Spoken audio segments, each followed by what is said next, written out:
Magandang araw.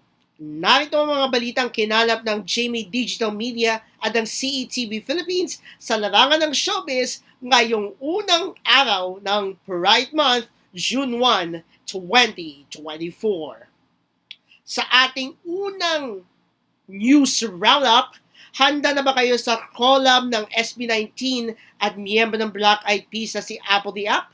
Na-release na ng SB19 ang kantang Ready na kinanta ng nasabing boyband ni Apple the App. Ito ang ikalawang international collaboration matapos ang matagumpay na kolaborasyon ng SB19 kasama sina Terry Jong at Ian Asher sa kantang Moonlight. Matatandaan ay binalita natin kahapon na ang SB19 ay umabot na sa 1 million followers ang kanilang Instagram account.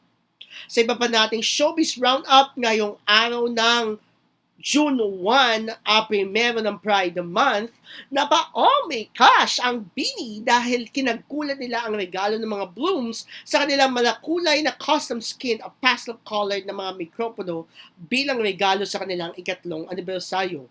Ayon sa post ng BINI sa X, na nasurpresa sila sa custom microphones na binigay ng mga blooms para sa kanila. At gagabitin daw nila ito para may padama pa ang kulay, musika at pagmamahal. And speaking of Pride Month and speaking of BINI, it's June na at ibig sabihin nito ay simula na ng Pride Month. At may kinakasana Pride PH Festival na gaganapin sa June 22, 2024 na kung saan ang nasabing girl group ay isa sa mga magpo-perform sa nasabing festival. Kabilang din sa festival na ito ay ang OPM hitmaker na si Juan Carlos Labajo. Ang tema ng konsyerto sa June 22 ay #Love Laban to Everyone. Kabilang din sa konsyertong ito sina Janine Berdin, Vision, G22, Nicole Cordovez at marami pang iba. Mag-uhost ang nasabing festival sina Uncomfortable Phenomenal Star Vice Ganda, Sasa Girl at International Drag Queen na si Marina Summers. And speaking of concerts, may isa pang kinakasang concert ngayong darating na Agosto. Ito ay ang pagsasama-sama ng ilang P-pop groups na magiging open sa mga members ng isang personal care store na tanyag sa mga piling malls nationwide.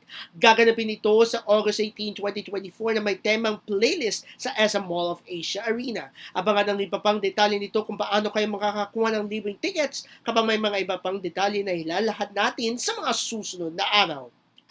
At iyan ang mga balitang kinalap ng GMA Digital Media at CETV Philippines ngayong araw ng primero ng Pride Month.